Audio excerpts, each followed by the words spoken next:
Here we are, clan the isms, cataclysm great. Our people out here struggling, trying to make it in this state. Everybody out here doing it, but we the ones who late. Now family, we the ones who gotta delegate. Get that money in the power, never be fake.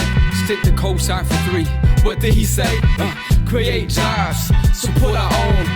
Educate the same and buy back your home. Got 3 degrees, triple 10. 3 PhDs, now we on the CNN. DBTV, let's talk about negligence. Ignorance is bliss, but we can turn it to intelligence. Believe none of what you hear, half of what you see. Let's break it down here on Dr. Boyce TV. Here we are. Hey, what's going on, guys? My name is Dr. Boyce Watkins. Welcome to drboycetv.com, the home for intelligent black people. And today we have an interesting topic to kind of hit on that I want to body slam this topic real quick. It has to do with Mr. Nick Cannon. Nick, as you know, got into some trouble. He got caught being black in public. Most black people, we know, most of the corporate Negroes live in the closet. And Nick, jumped out of the closet and actually became openly black. And he became a little bit too black. He became Farrakhan black, which we know will get you fired on your day off. And so, I actually was happy for Nick. I was very proud of him for being honest as he was. But we know that honesty comes with consequences, right? Black people who are too loved by white supremacy are typically not your allies, and those who are rejected by white supremacy are the real heroes in the community. So I'm going to just say this to begin, in case you don't know what's going on. Nick did a podcast on his show called Cannon's Class. And he had Professor Griff on, and they got to talking. They got to telling too many secrets about, the history of the Jewish community and the Rothschilds and the economic power of the Jewish community and things like that. And basically, when you say something that they don't want to hear, they try to label you as anti-Semitic. I reject those labels. I think the labels are stupid, but that's what it is. That's what people when people run the house. They can put you out of the house for any reason that they choose. And Viacom is a Jewish house. Shari Redstone, who's one of the leading patriarchs of Viacom, he was the guy that did all the acquisitions and everything back in the 80s and whatnot. He was worth about $4.9 billion. I don't know if he's dead yet or not. I think he's still alive. He is Jewish. I think his daddy's name was Rothstein or something, and they're not going to be happy if you say something that they don't agree with, and so they will do their best to take you out back and spank you like a little child. Well, Nick ain't taking a sitting down. One thing I can tell you, and this is the update, this is the reason why I'm talking about this issue today, is that Nick has come back firing, which I think is great. I love this. I love this approach because it reminds me so much of how I responded when Syracuse University pushed me out for being too black. When they were pushing me out, I said, okay, you can push me out if you want to, but guess what? I'm going to burn the whole fucking building down before I leave. I'm going to burn this motherfucker down because you all have been getting away with your racism for far too long. You have been hurting too many black people, and everybody needs to know what you really are. And it wasn't like I was wrong. I mean, since that time, Syracuse University has been in national media on multiple occasions for numerous racist incidents. And you can look at their track record, and you can find that Syracuse, like a lot of universities out here that you all give your family wealth to attend, many of these universities do not hire black people. They don't, especially in important positions as faculty. They'll bring a Negro in if he's 6'8", 240 pounds and can dunk a basketball. They'll bring that in all day. But when it comes to black folks coming in to actually participate in the institutional infrastructure or the development, the shaping of that institution, they're not interested in that. So let's go back to Nick. So here's the deal with Nick. So I saw Nick. He's been extra black. He's been doing a great job. He's got a great podcast. He brings in Professor Griff. They get to saying things that Jewish leadership is not going to be happy with. And their first reaction is not to confront what Nick said, right? If you notice, if you pay attention to the media, which again is controlled by the same people who are criticizing him and calling him anti-Semitic, y'all know who controls media. Y'all know who runs Hollywood, right? And it's not even a hater thing. It's not even me being mad. I told you guys, I think that that's a model black people should pay attention to as we build our own media, because that's what's happening. Black people are building our own. In 50 years, our children will not, and grandchildren won't have that problem. So so the same people who control the media are the same ones who are basically labeling Nick, putting him in a box, basically writing the story and the narrative before Nick even gets a chance to really adequately defend himself. They're the same ones who are basically choosing, instead of choosing to actually confront what he said and to challenge what he said, they are just saying you're anti-Semitic because you said something we don't want to hear. That's a typical bullying tactic. That's a typical racial bullying tactic. And that's going to happen no matter what. I don't care how many white folks are running around screaming Black Lives Matter or painting Black Lives Matter on the street or telling you that they're sorry for racism. They're not really that sorry. They're like the abuser who says, "I'm sorry, I punched you in the face," and then he kicks you in your ass right afterward, right? So ultimately, the racial abuse will never end. This is racism 101. This is the same kind of thing that many of you go through on your jobs, which is why I am actually deeply committed to convincing black people to leave the corporate plantation. So Nick is getting pushed out, which is great for him. I'm very happy for him. And he's also pushing back as he's getting pushed out. So Nick wrote a very long post on his Facebook page. I'm not going to read the whole thing because it's very long. It reads like the dictionary. But he basically lays out a long history of his relationship with Viacom. Some things I did not know. Apparently, when he was young, he did a lot of stuff behind the scenes as a writer and got a lot of great opportunities. And because I used to wonder, I was like, how does this guy just end up getting all these opportunities? And that's what usually happens when you just find people that just pop up in different movies and you don't know exactly how or why. It's because something's happening in the backdrop, right? They've got a relative who's an executive or something like that. So it's all good. It's very, very good for him. I'm very, very happy for him. And so Nick gives that whole history, and then Nick basically says that Viacom is on the wrong side of history. He basically says, he's bringing up Malcolm X and Martin Luther King and some things that I think are pretty relevant. I mean, it was a well-written note. And I think that I was trying to figure out, okay, so what's the goal here? What's the objective here? Because I think that Nick has a difficult job. Nick is trying to do something that I don't want to do, that I'm not interested in doing. Nick is trying to navigate both worlds. Nick is trying to be, Mr.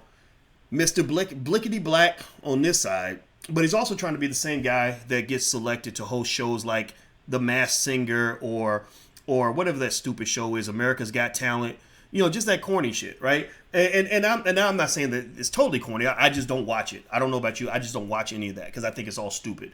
But anyway, I don't know how that works, right? I don't know how you can be, down with Farrakhan and still have the same job as Terry Crews at the same time. But if he pulls it off, I'm happy for him because I'm sure the money's good. I mean, Massa pays good. Massa pays real good, right? So I imagine there's a lot of money on the line. I imagine Nick is conflicted. I think Nick is admirable because the sacrifices he's making for his community are greater than what a lot of people would make. A lot of people wouldn't be able to walk away from that kind of money.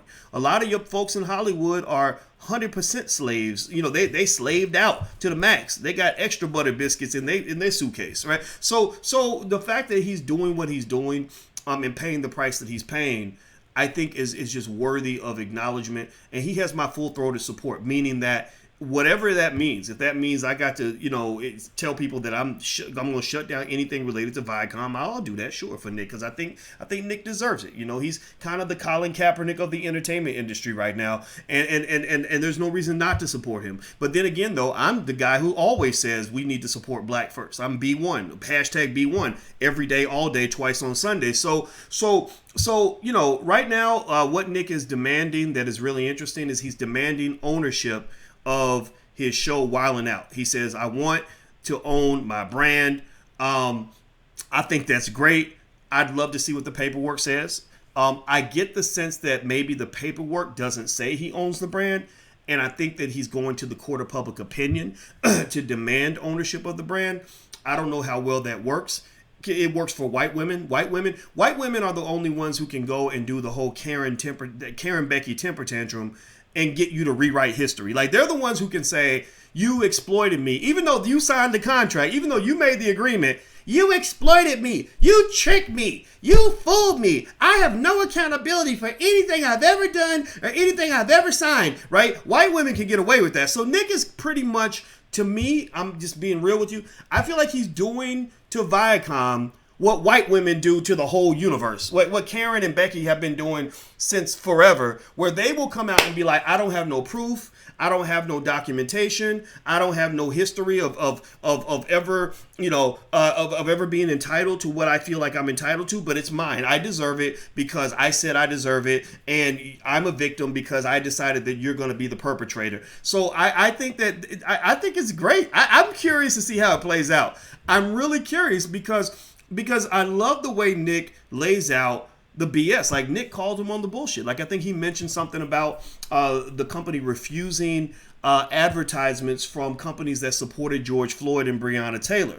So basically what he's saying is that Viacom is racist, and I'm gonna call out that racism. I'm saying good job, go brother. So I'm thinking that maybe at best, perhaps, he can get Nick is such a smart guy. He seems to always be able to figure out a way to make sure that he ends up okay. So what I'm really wondering is if it's a scenario where they just go to him and say, look, we'll write you a big check if you sign this agreement that you're going to shut up and keep our name out your mouth. I think that when you have a guy like Nick who seems to understand the infrastructure of how these companies work, who is so relentless in speaking his truth to the world, who's so insistent upon the fact that he's not going to allow them to molest him in the dark.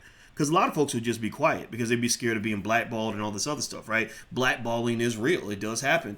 I wonder if that's going to lead them to make some sort of agreement with him, maybe give him ownership of the show. Who knows?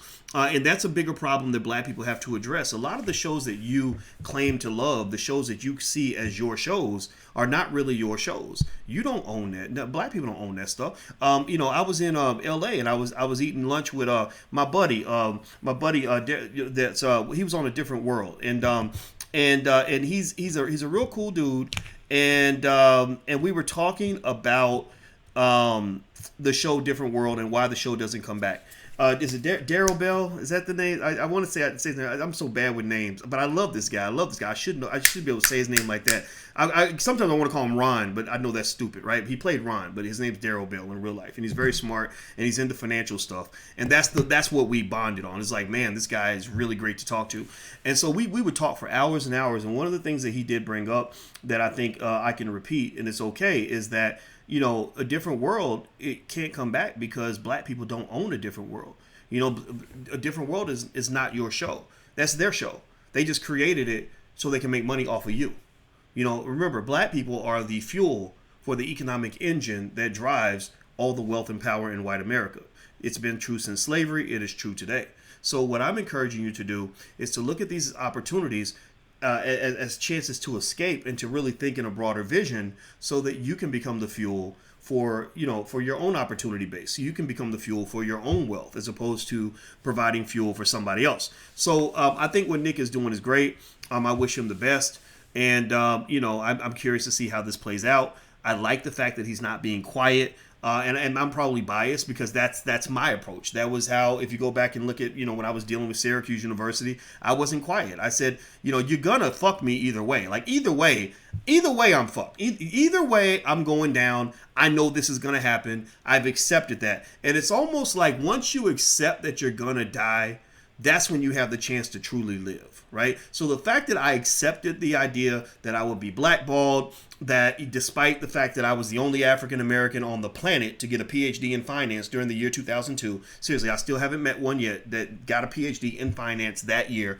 And they tell you, oh, well, we love diversity and we want to bring black people here, and all the universities say that, but when you come in there acting too black, then suddenly the agenda changes, right? And it's fine. That's what it is. That's how racism works. That's how the white man's going to run his house. But I remember just saying, I'm giving all this up. I'm letting all this go. And now that I've let all this go and I have let go of my need for self-preservation, now I really get to destroy you. Now I really get to get in that ass and really, really go hard at you because I don't really care if you punch me. I don't really care. So in a way, it's a lot like fighting a bully. I don't know if you've ever had a situation on a playground where somebody was bullying you and maybe you didn't respond right away because the bully was big and you thought you'd get your ass kicked. So you kind of took it for a little while. And then one day, I don't know if anybody's ever gone through this, but one day you're just like, man, fuck it. You know, one day you're just like, I don't care. Like, I know I'm going to bleed today. So given that I've accepted how much blood I'm going to shed, my goal now is to ensure that you shed at least half as much blood as me, preferably more. So just get ready, because I might come in there and rip your balls off, right? And it's liberating, right? Have you ever gone through that? Like, it's so liberating when you finally stand up to the bully and you just say, I'm going to go hard at you. You know, I'm not going to win this fight, but I'm still going to go hard at you. And what you find is that when the bully sees that in you, they back off. They suddenly realize, whoa, I've got an adversary here. I might win, but really I'm going to lose, because at the end of the day, I'm dealing with somebody who has nothing to lose. So that's my moral. That's the moral of the story today, in terms of what I'm thinking about, is that I believe that we need to have more black people who truly have nothing to lose, right? I'm talking about just ride or die, 100, ride till the wheels fall off. I'm going to go as hard at you as I possibly can. And I really believe that at the end of the day, you're going to find that you gain more respect by moving forward in a fearless fashion than you ever could have got when you were running around scared of the consequences. So don't be scared. So Nick, don't be scared. I love it. You picked the fight. I want to see who wins. You know, we're going to go to the playground. We're going to support you, though. I just want to make it 100% clear. I support Nick in what he's doing. I hope he gets all the money that he deserves. And I'd love to see Viacom come crashing down. I don't want to watch BET. I don't watch that crap. So that's what it is. So anyway, guys, I'm out of here. I hope you have a good day. And sorry for all the cussing. I apologize, but y'all know me. If I got to get it out, I got to get it out. So one more thing. Don't forget that we're doing free homeschool training every week. No Malanga Mushali Moses. For those of you that have your kids at home and you want your kids to learn, learn in the house, which I think homeschooling is better than actual public schools anyway. We have free homeschool training every Thursday. So you can go to theblackHomeschoolNetwork.com. THE, that's theblackHomeschoolNetwork.com. So go check that out. So somebody type that in, theblackHomeschoolNetwork.com. Secondly, we're having a black movie night. You guys know we're building a film industry. We're not just talking about it, we're doing it. Rick Mathis, who made Black Friday and Black Friday the Remix, he's going to come in on the 23rd, and we're going to watch Black Friday the Remix, which is a great film. Everybody loves it. I think David Banner's in that one. I know I was in it, and I think Banner's in it, and a few other people. It's a really great movie. Rick's going to come in and show it. You can come for free at blackmovienight.net. That's blackmovienight.net. Somebody type that in, please, blackmovienight.net. Last but not least, if you want to learn about stock options, you guys know I'm a financial guy. If you want to learn about stock options and how to add them to your portfolio, we're going to meet tonight. Today's Wednesday the 15th. We're going to meet tonight at 8 p.m. So if you'd like to join us, you can go to drboycemasterclass.com. That's drboycemasterclass.com. I know that was a lot, but I wanted to share everything with you. And once again, I wish Nick the best, and I'll keep you posted in case anything evolves out of this. I'll see you soon. Have a good day. Talk to you later. Peace.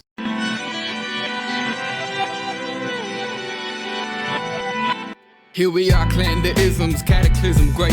Our people out here struggling, trying to make it in this state.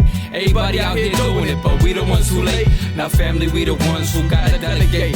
Get that money in the power, never be fake. Stick to cosign for 3. What did he say? Create jobs, support our own. Educate the same and buy back your home. Got 3 degrees, triple 10. 3 PhDs, now we on the CNN. DBTV, let's talk about negligence. Ignorance is bliss, but we can turn it to intelligence. Believe none of what you hear, half of what you see. Let's break it down here on Dr. Boyce TV.